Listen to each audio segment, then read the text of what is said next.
Sunday, October 26th. I'm joined by the lovely Raquel. Thank you, Raquel.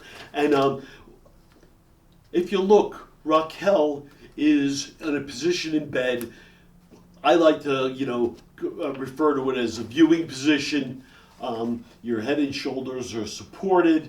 You're on your back. Normally you have a remote control, or you have your cell phone in your hand, or both, while you're watching television and you're hanging out. And if you notice, you look at Raquel's first, then you can see mine, but the feet maintain a right angle and the toes point up.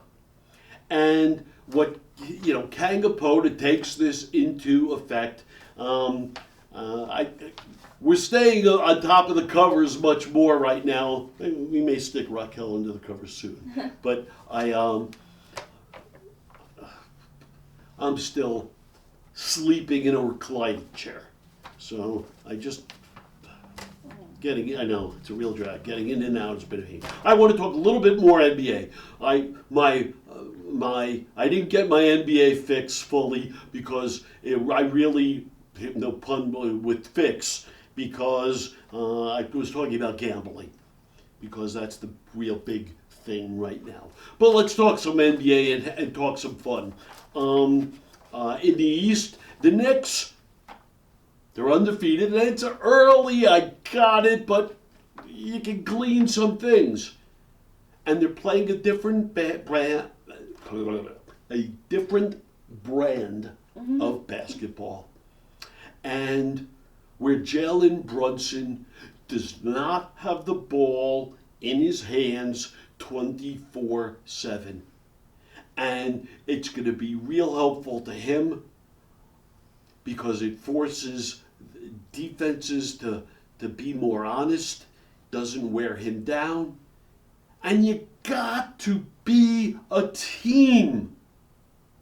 Teams win. Individual players can be great and make an impact, but you can't win if you don't have a good team. And that leads me to an interesting one, and that's the Chicago Bulls. I know they've been nowhere.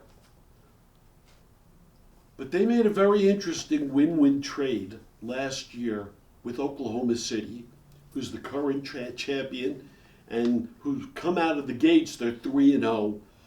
And even without Jalen Williams, they're playing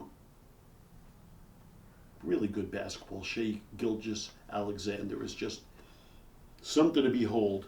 But where I'm going to bring up, though, is they made a decision, and last year they traded a player named Josh Giddey for Alex Caruso, the bald mamba. And it was very, very interesting because Josh Giddey is great. He's Australian. He's 6'8", and he can dribble, and he can pass, and he plays a guard. He can shoot too, and he's working on that aspect of his game, but he can push the ball, and he can dish, and he gets others involved, and he can rebound these. But a few things were going on that I spoke about last year, but Josh Giddey was involved. So Josh Giddey is all 22 years old. So let's put this in perspective, everyone. But Josh Giddey was involved with a 17-year-old girl. And so in this world of social media, they decided to turn it into, he's raping the girl. Wow. Good luck. And I'm not going to have a whole thing right now about Trump and saying, well, he wouldn't be with a 12-year-old. Oh, yeah, I guess I just brought that up. But a 22-year-old, that's okay. But anyway, but Josh Giddey needs the ball in his hands, and OKC has Shai Gilgeous-Alexander, who needs the ball in his hands, and he's the current MVP. And there was this stupid scandal with the girl going on, plus Josh Giddey was going to want a big new contract. And OKC and Sam Presti made a decision, and he traded the really, I think he's awesome, and we'll see where he goes, Josh Giddey, for a lesser player in Alex Caruso. Except Alex Caruso is a great spirit, a great heart, plays really tough defense, sort of knows his place in the pecking order, is glad to just be doing great in the NBA. And for OKC, it was a perfect, important fix, having a wonderful defensive player and someone who can lead. He had been on the Lakers before, so he has some championship DNA.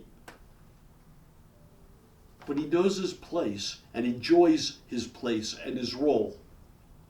So Sam Presti made a decision to move Giddey, bring in the bald mamba, and it worked. OKC won the championship. Except look at Chicago. They got a great, great kid. He's great. And the team is really playing well, and Vucevic has a new life. He's a big man who can also shoot. And boy, for the better part of half a dozen years, he's been lost in the shuffle, but it's really going great. Milwaukee's playing great. 3 Antetokounmpos on the team. They want to keep Giannis, who's still so magnificent. He just had another game where he had over 30 points and 20 rebounds. I mean, that's crazy. That's crazy, insane, beautiful play. But his eyes have been opened. What's the romance term when you're maybe looking elsewhere? Well, he might be looking elsewhere and other possibilities. So they also have 2 of his brothers on the team. Throw him a bone that way. But Giannis, good for you. And I'm missing one team. What am I missing? Okay, it'll come to me in a second, because there are 4 teams in the East that are currently undefeated. But let's talk the Celtics. Are falling apart. The recent champions, they did not keep everyone together. Jason Tatum got hurt, falling apart, fell off a cliff. Let's move west. OKC is... You're a good team, man. You're fun to watch. You have depth, you have balance. It's a cool game. You're 3-0 right now, and everyone's coming for you good.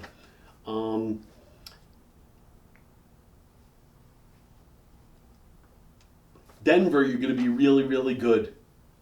I know you had the opening day loss, but you're an exciting team. They won last night, and I think they had 7 players with triple doubles. This is what you're seeing more and more and more. Not just one player or 2 players doing all the scoring. You got to get everyone involved. You must be a good team, which leads me to Houston, because you have Kevin Durant and you don't know what to do with them yet. And last game, Kevin Durant had 37 points and was efficient. Except he had only 1 assist. So while you're doing it, Kevin, the problem is you're not involving everyone else. And you lost. And it's something that you have to figure out, because I'll give you my thinking on this. Kevin Durant, you're one of the world's greatest and the NBA's greatest number twos. You're not the number one. And by the way, that doesn't mean you're not the best player on the team. Because there have been plenty of times where you're the best player on the team per se, but you're not the engine. You're the number two. When you try to be the engine, like you did even in Phoenix, it's no go. So Houston, we've got a problem. Mavericks. I know you got Cooper Flag. I'll tell you something. The Mavericks came against the other undefeated team, the Spurs.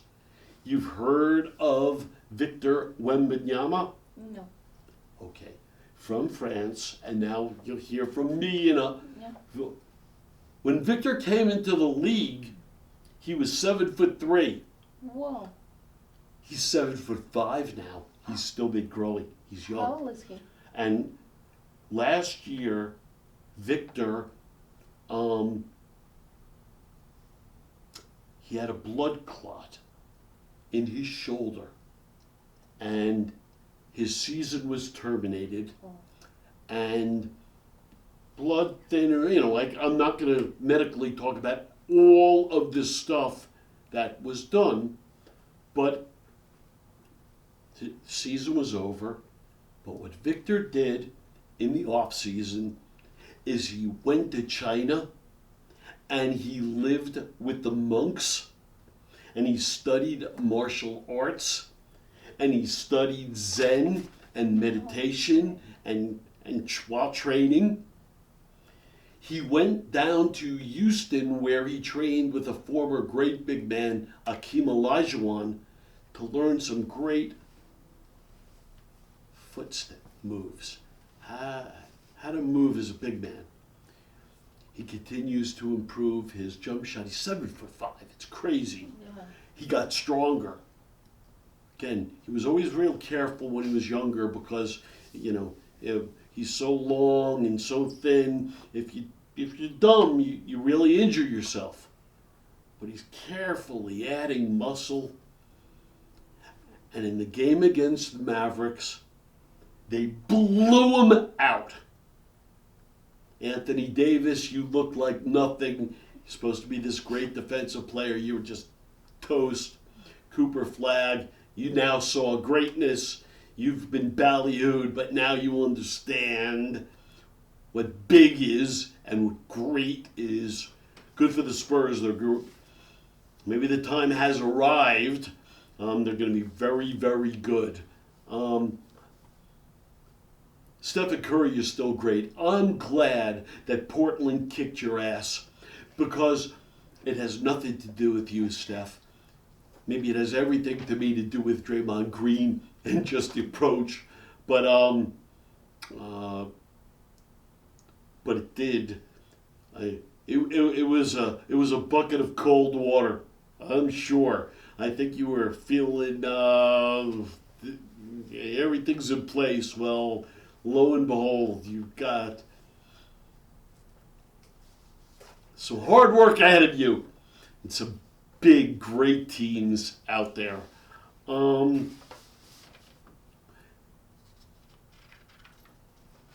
Lakers stink. The Lakers do. They stink. Luka, you're unbelievable. Luka scoring, this last game, I'm looking at the box score. Luka scores 49 points. And that's what was required. This was a good game for the Lakers. They beat Minnesota.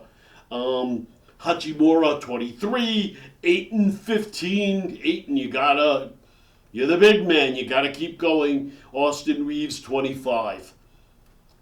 That's it, but a good game. No LeBron, Diva LeBron, Sciatica LeBron, who played golf all summer and says, I'm hurt. Yeah, I think you're probably working on a trade in the background, trying to scheme, but okay. And I say it every time. I was a big LeBron fan. I still am. I don't like this diva behavior at the end of the career. You're playing with Luka Doncic. Get out there. You always say, I do everything right, I play the right way. Well, get out there. and play the right way.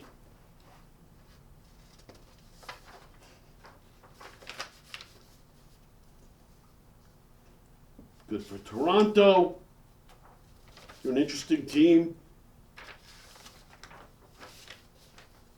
All right.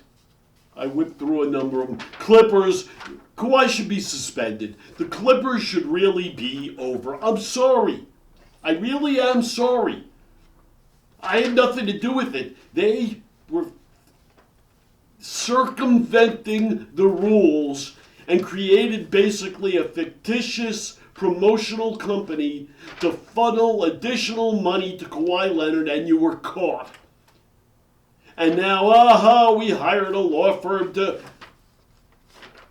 Pablo Torre is a brilliant young analyst out of Harvard. Could have been an attorney, went into sports. Just because you're an attorney doesn't mean you know more. It means what you do. Pablo Torre's investigative reporting is just spot on. So I can't even talk about the Clippers because it's completely corrupt. Sorry. And Steve Ballmer, you do. I was a fan. But you got caught up. You did. Uncle, whatever the hell his name is, Kawhi's corrupt uncle who's, goes to all the teams and asks for houses and planes and all the things you're not allowed to do, ownership of the team, all the stuff you're not allowed to ask for that he does. Thank you for hanging out in your gray. And, with that shoulder. Thumbs up for feet up. Thank you.